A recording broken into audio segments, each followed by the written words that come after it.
If you're a ball player or a fan, this is what it's all about. The World Series in 1975 will be remembered as the year that flesh and blood baseball teams met head-on in a dream World Series. The Boston Red Sox, the American League champions, against the National League's Cincinnati Reds. It was a World Series marked by superpower, super pitching,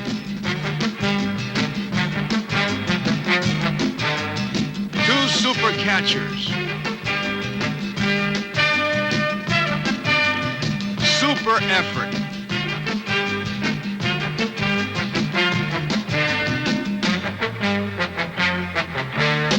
super fans.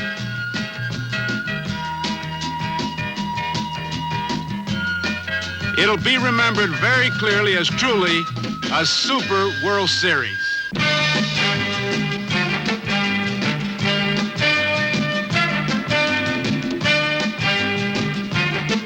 The U.S. Navy Color Guard parades the flag in Boston's Fenway Park.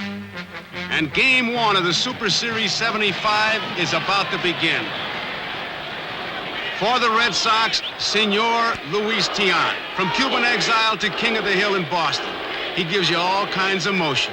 Elbows, fingernails, kneecaps, and somewhere in the middle of it all, there's a baseball. And they say that no matter where you sit in Fenway Park, sometime during the game, Tiant's gonna look you right in the eye. And the fans love him. For Cincinnati, Don Gullett, out 2 months with a broken thumb, but still a 15-game winner. It's the top of the fourth. Johnny Bench at the plate. Joe Morgan's at first, no score. And this is the showdown everybody's been waiting for. Luis Tiant's good move against the base-running skills of Joe Morgan. Doesn't get him. Red Sox aren't sure. Tiant sets, throws. Umpire Nick Colossi calls it a balk. And Red Sox manager Darrell Johnson drops in for a chat. Tiant gets Bench to pop out, and then he ends the inning by striking out Tony Perez. It's during this World Series that Red Sox owner Tom Yawkey is to say that the best all-around player the Red Sox have had is Carl Yastrzemski. Here's Yastrzemski making a believer out of Cincinnati's Dave Concepcion. The score is still 0-0, top of the seventh, and watch this play.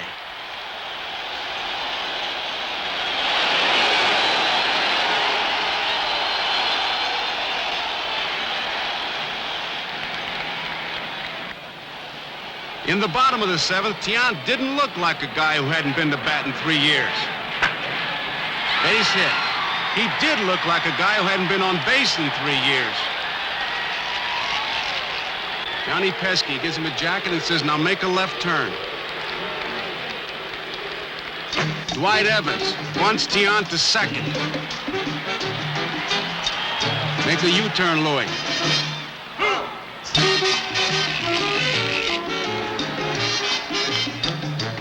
Don Zimmer has to reintroduce himself and says, hey, Louis, I'll be the next guy you see. I'm at third base. The fans love it.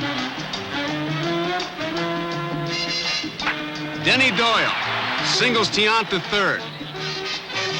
And Yastrzemski's single sends him home. But you know, you can forget things in 3 years. Touch the plate, Louis.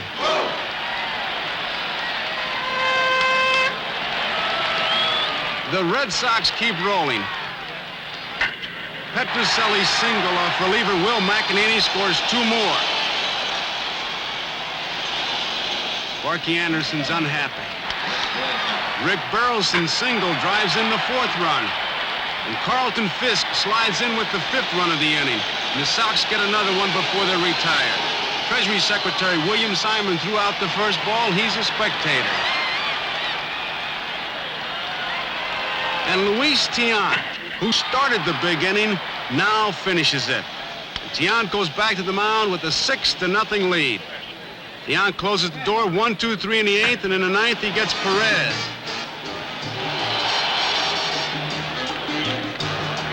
George Foster is the second out. Concepcion makes the third out. And the Red Sox have won the first game of the World Series 6-0. The thrill for Tian is double because it happens in front of his father, who Tian has not seen in 14 years. It was tough to tell who was prouder. Yes, you're right. You know, I guess after the 14 years, I don't see my father. That's the first game in the World Series he see, and my first game for me too. And I'll be glad.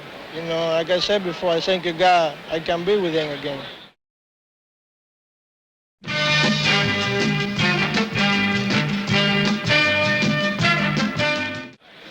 Game number 2 was a salute to the Navy on its 200th birthday. The game honored more than 500,000 Navy men and women who have worn the Navy uniform with pride. Good afternoon, ladies and gentlemen. Welcome to Snowy Park. Seaman Carl C. Glencross tosses out the first ball under rainy skies. Left-hander Bill Lee continues to hold Cincinnati scoreless until the 4th inning. Morgan walks.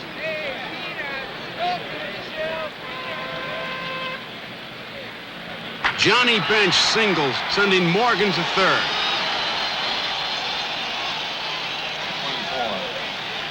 And when Tony Perez hits into a force play, the Big Red Machine scores its first run of the series.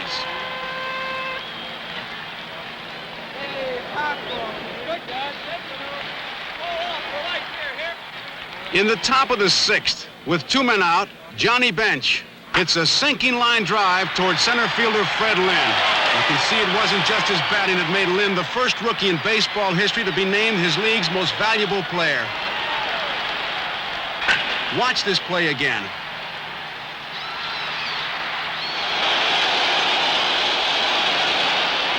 Fred Lynn. Bottom of the 6th inning, 2 out, 1 on. Rico Petrocelli against Cincinnati starter Jack Billingham. One swing of the bat, and the game turns around. The Red Sox lead 2-1.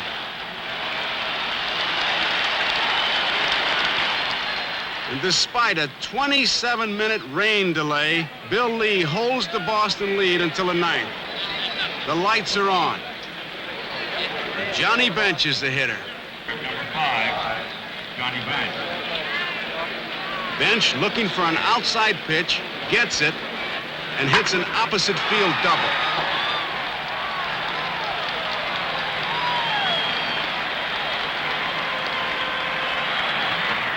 Lead leaves. Darrell Johnson goes to his bullpen.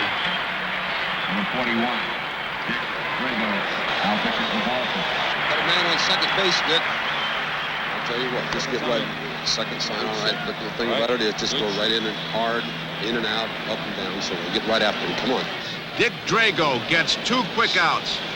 Dave Young, the shortstop. Tying run is on third, 1 out left, and Concepcion is the batter. Bouncing ball up the middle, an infield hit, and the game's tied. Cincinnati's base running speed, so far not a factor, suddenly becomes very important. Ken Griffey at bat. Concepcion breaks for second. Makes it. And the tie-breaking run is in scoring position. Griffey doubles to left center field. Concepcion scores to make it 3-2. That's the way it ends, and the 1975 World Series leaves Boston tied 1 game apiece. Game 3 and Cincinnati's Riverfront Stadium. Taking off those hitters. Red Sox manager Darrell Johnson was a member of a pennant-winning Cincinnati team, but that was in Crosley Field days, so Sparky Anderson conducts a guided tour. It's about 20 feet behind all the way. Everything else you'll hear in this comment. The Reds start Gary Nolan, who won 15 games in 1975 after missing nearly 2 complete seasons with shoulder problems. Top of the 2nd, Nolan pitches to Boston catcher Carlton Fisk. And there she goes, the first home run of this 1975 World Series. 2 games in a small ballpark in Boston, no home runs. In the big ballpark here, this is the first of 6 home runs in the game. In the 4th, starter Rick Wise against Johnny Bench. 2-run homer. The next inning, back-to-back home runs by Concepcion and Cesar Geronimo. And these were followed by a triple by Pete Rose.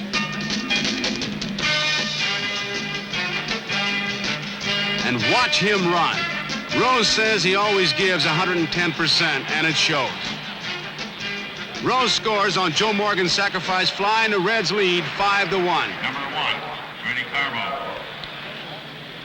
In the 7th, Bernie Carbo was sent up to pinch hit with the score 5-2. Clay Carroll is the pitcher. And there she goes. And there goes Clay Carroll. You think he was upset? Now pitching for Cincinnati, number 37, Will McEnany. Petroselli singles the center. And Sparky Anderson lives up to his nickname of Captain Hook, and he brings in his 5th pitcher of the game, Raleigh Eastwick. Dwight Evans is the batter. Number 24, Dwight Evans. And there she goes, over the left field wall, a home run, and the game is tied at 5-5. Foster is unhappy. And now comes the most talked about play of the series. Pinch hitter Ed Armbrister bunts. Catcher Fisk moves for the ball. His throw goes into center field. The runners move to second and third, and here comes Red Sox manager Darrell Johnson. The man ran into him in the thing. He was interfering, and you went to call it. You tell me what you were calling then when he did it. On a play like that, I'm telling you, the man interfered with that man on the play. I'm telling you, I want to see a man down here. Come here. You mean to tell me that you can't help him on a play like that when he hasn't even touched the ball, and the man was interfering with him? Listen to me, there's no interference when a ball is hit and the catcher goes for the ball and the batter tries to get out of the box. And the batter tries to get out of the way. He was all over the catcher. Now, when the batter comes out of the box after hitting the ball and the catcher makes a play, there is no interference. I'm going to tell you something. That's not the way that play went. I'll tell you that. I'll tell you one thing. I don't know what you're going to make a ruling on that, but I want you to explain exactly what you were looking at when you called the play. Okay, the guy, the ball was hit, he was moving for the ball, and the runner was moving to first. The runner was all over the catcher in there. I can't help that. It happened right there. I'll tell you one thing. It's a lousy operation, and you and I know it right now. It's a lousy operation. Armchair umpires all over the country got in on this one, but umpire Larry Barnett's was the decision that counted. Johnson now brought in Roger Moret to pitch to the dangerous Joe Morgan, everybody's choice for the National League's most valuable player. The defense is in to cut off the run. But Morgan hits it over Fred Lynn's head. And Cincinnati wins 6-5 in 10 innings to go ahead in the series, 2-1. Here's Morgan on that subject. Well, when I go up and the base loaded and I got a chance to win a ball game like that, I go up to get a base hit. I wasn't up there trying to hit a fly ball or a ground ball to get him in. I wanted to get him in with a clean single to center field. I try to revert back to the basic fundamentals of hitting and try and do a good job.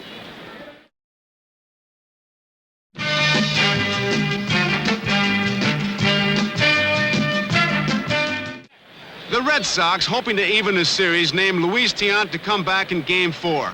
But Tiant, who shut out the Reds in the first game, has problems right away. Pete Rose leads it off. Single to center field.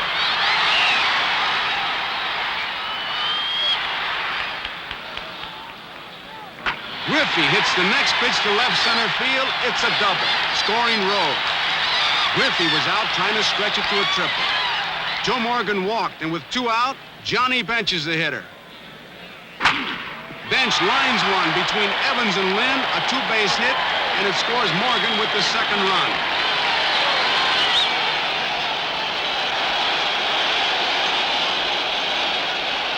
Two to nothing Cincinnati. And for the first 3 innings, Cincinnati's Fred Norman kept the door closed. But then in the 4th inning, with 2 on and 1 out, Dwight Evans is the hitter.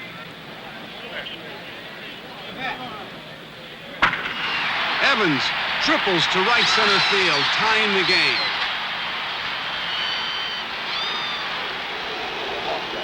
You got me now? That's the way we're going to go, and I'll keep in contact with you as we go. But just get them prepared that way, okay? Thank you. Good. Perfect. Rick Burleson singles over Concepcion, and Boston leads 3-2. Sparky Anderson goes to his bullpen for Pedro Borbon. Seconds, you got one out. You have to come to a stop, Pete. Now I'm telling you, one out and man on second. You look at him, give him a stop. And Borbon has to face the hot bat of Luis Tiant. Tiant singles, and that raises his batting average for the series to .500.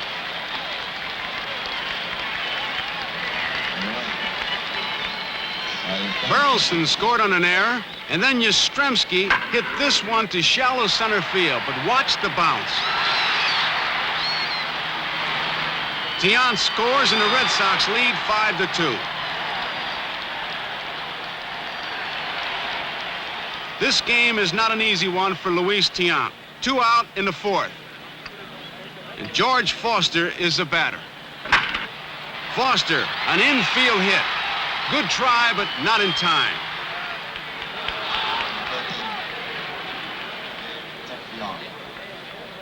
Concepcion hits one to left center, where some of the Red Sox players decide to hold a meeting.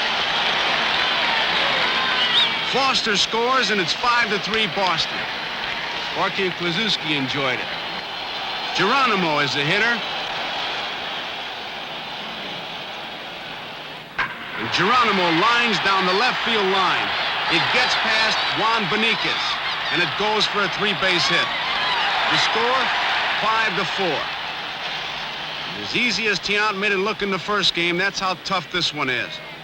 Geronimo leads off the 9th with his 3rd hit of the game.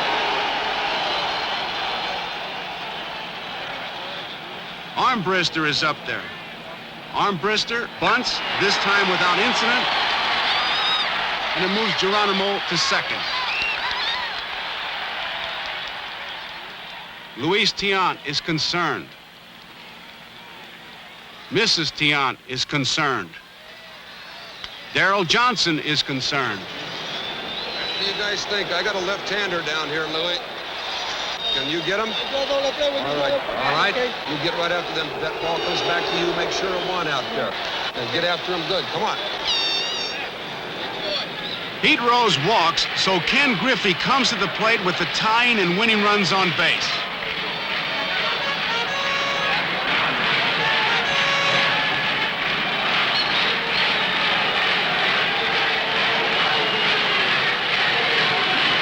Griffey hits a line drive to center that looks sure to be off the wall.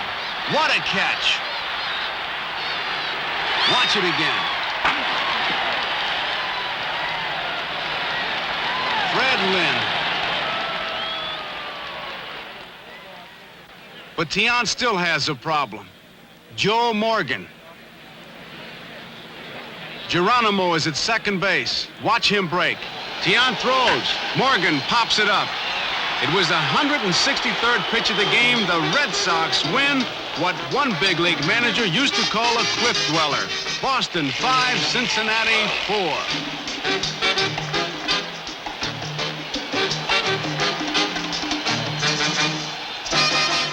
Game 5, and Bernie Carbo and Pete Rose visit before the game. The 5th game saw the Red Sox score in the 1st on Denny Doyle's triple and a sacrifice fly by Yastrzemski. In the 4th, Reggie Cleveland is shutting Cincinnati out when Tony Perez comes to the plate. Perez is looking for his 1st hit of the series. He's 15 for 0. But with one swing of the bat, it's goodbye slump, goodbye baseball, and goodbye Red Sox lead. We're tied at 1 apiece. Bottom of the 5th, and it's Cincinnati pitcher Don Gullett. Gullett singles.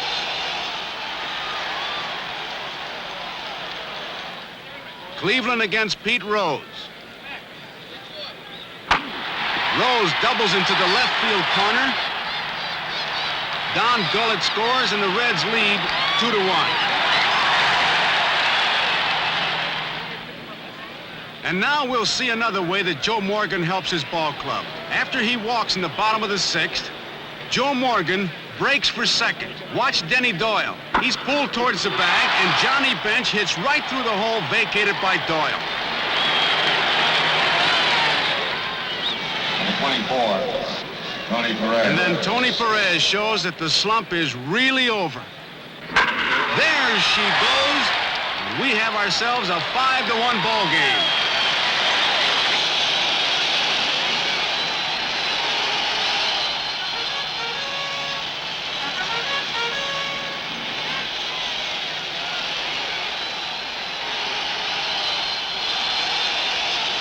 Don Gullett comes into the 9th inning having given up only 2 hits. Johnny Bench will say later, I've never seen him better. And there are 2 outs in the 9th. But the Red Sox still aren't convinced. Yastrzemski singles, and so does Fisk.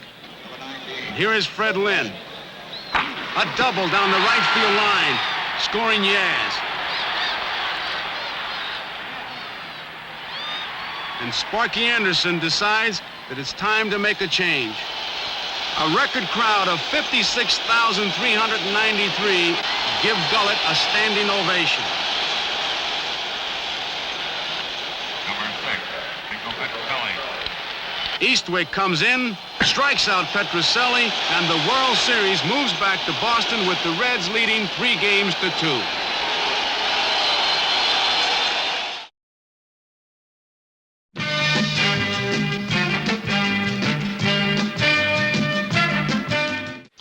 What do you do on a rainy day in Fenway?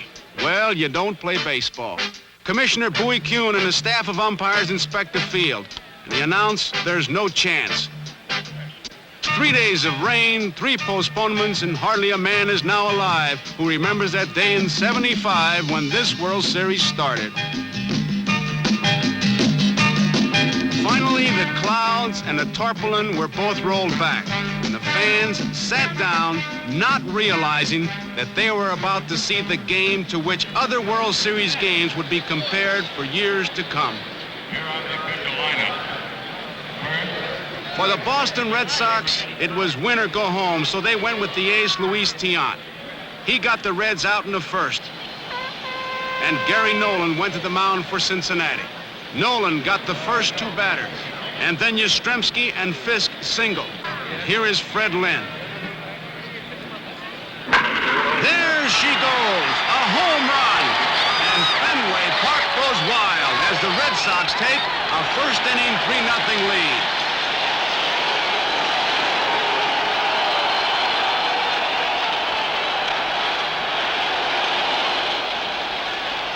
The amazing Fred Lynn. That's still the score in the top of the 5th. Armbruster walks for Cincinnati, and it brings up Pete Rose.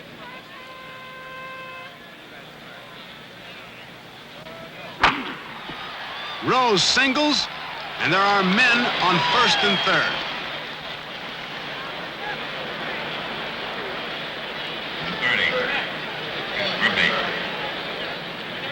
Griffey hits one to deep center field. Lynn goes back, makes a great try, but the ball is off the wall for a triple. Both runners score, but all eyes are on Lynn, slumped to the ground in center field, and noisy Fenway Park is silent. Move your legs all right, huh? I'll be okay. You sure? Yeah.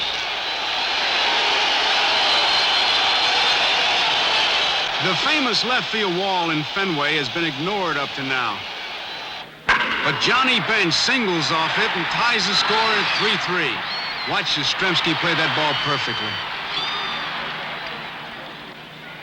Perez is out, and the inning is over. Tied at 3-3. In the 7th, Griffey opens with a single. Joe Morgan punches a base hit to left.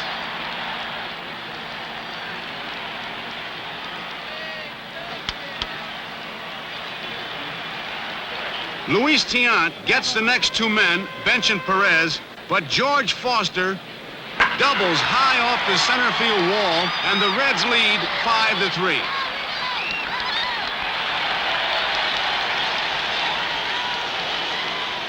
Top of the 8th inning, and the Reds, who had trailed by 3, now lead by 3 when Geronimo hits his 2nd home run of the series.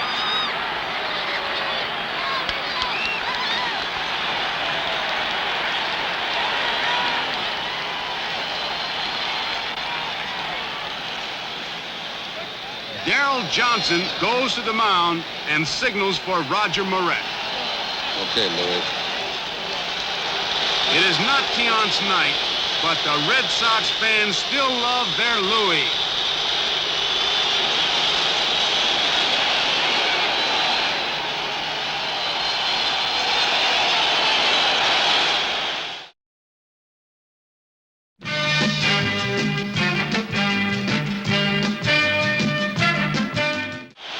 It's the bottom of the eighth, and even the die-hard Red Sox fans can't realize that, as Al Jolson used to say, they ain't seen nothing yet.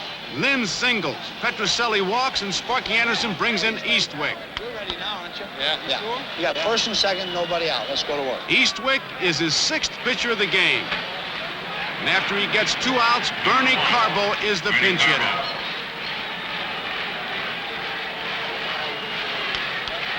The tying runs are on.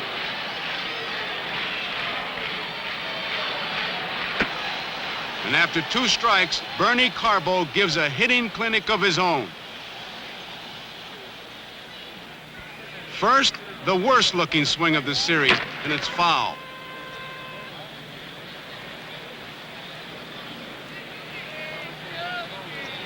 Then the perfect swing, and this one is fair, and it's also gone.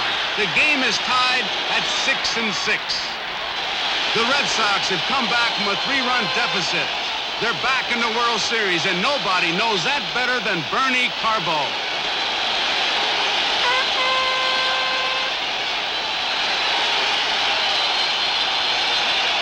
Fenway Park is going wild.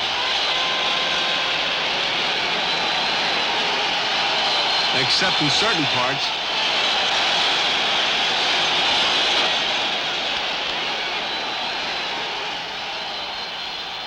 Dick Drago gets the Reds 1-2-3 in the 9th.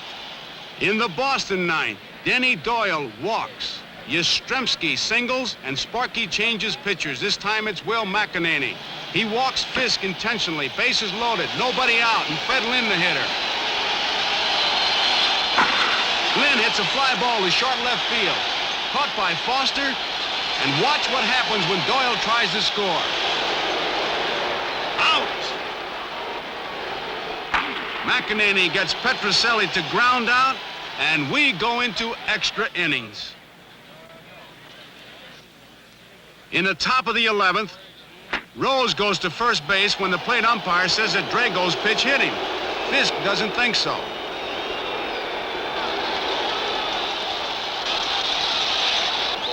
Ball never touched him. Satch, can you say for sure on a play like that it didn't hit the man's shirt? That's what I saw and what I heard and what I called. And it wasn't anything to do with his glove or a damn thing? No. Rose said later it might have hit a string on his uniform. I don't know.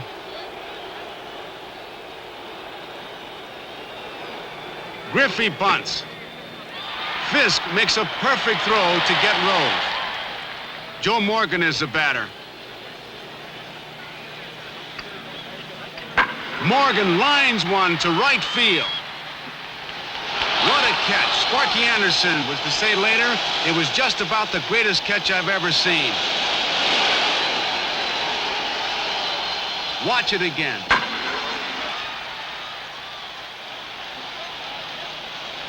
Evans told reporters I just stuck out my glove, and the next thing I knew, I was throwing it to first base.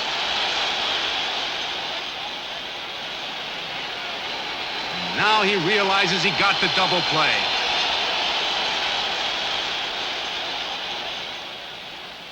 It's the 12th inning, and although it's after midnight, the only empty seats are in the Cincinnati bullpen. And their 8th pitcher, Pat Darcy, is pitching against Carlton Fisk. Fisk takes the first pitch high. Ball 1. Then he swings. There she goes. Now watch Fisk. He uses all the body English he can get. He will tell reporters later it was a question of it being fair or foul. The wind must have carried it 15 feet toward the foul pole. I just stood there and watched. I didn't want to miss seeing it go out.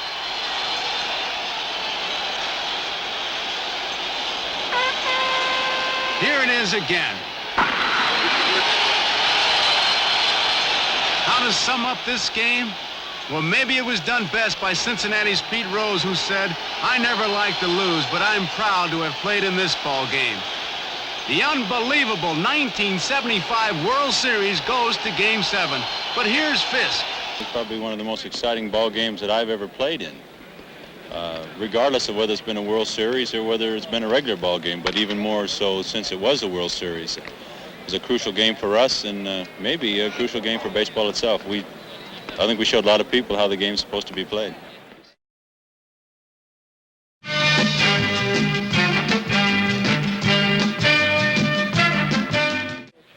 The World Series, which started as a best 4 out of 7, boils down to a best out of 1. 35,000 in the ballpark and an unprecedented 76 million television viewers will get set for the deciding game. Cincinnati's Don Gullett walks Bernie Carbo in the 3rd. And then Denny Doyle, who has hit safely in every game, does it again with this single, which sends Carbo to 3rd.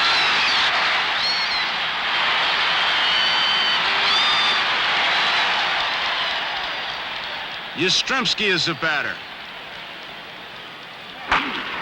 Base hit. And when Doyle goes to 3rd, Yastrzemski takes 2nd on the throw. Anderson orders an intentional walk for Fisk. It looks like a perfect move when Fred Lynn is out on strikes.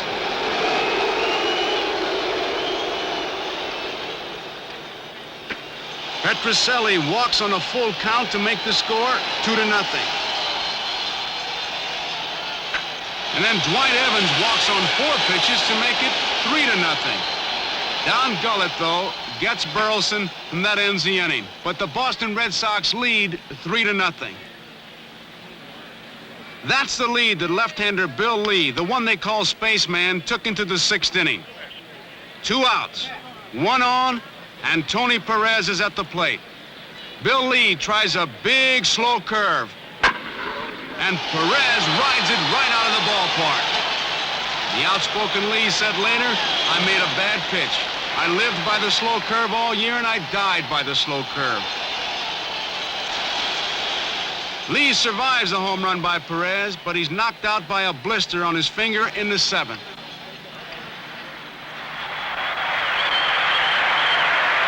Johnson wants the left-hander Moret, and the Boston fans thank Lee for an outstanding effort. Ken Griffey was on 2nd base when Moret pitched to Pete Rose. Rose, his 10th hit of the series, and the 7th game is tied up 3-3. Now it comes down to the Cincinnati 9th. Jim Burton is the pitcher for Boston. Ken Griffey walks.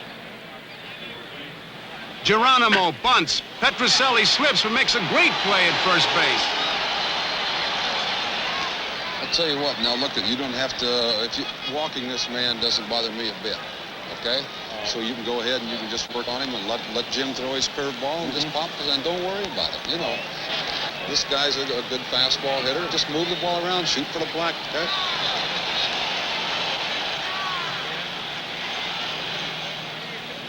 Pete Rose does walk. There are 2 outs, 2 on, the score tied, 3-3, and 2 strikes on Joe Morgan. Burton throws a slider low and away. Fred Lynn charges hard, but he can't reach it. Griffey scores with the go-ahead run. And meantime, Pete Rose shows him why they call him Charlie Hustle and how he got to be named the series' most valuable player.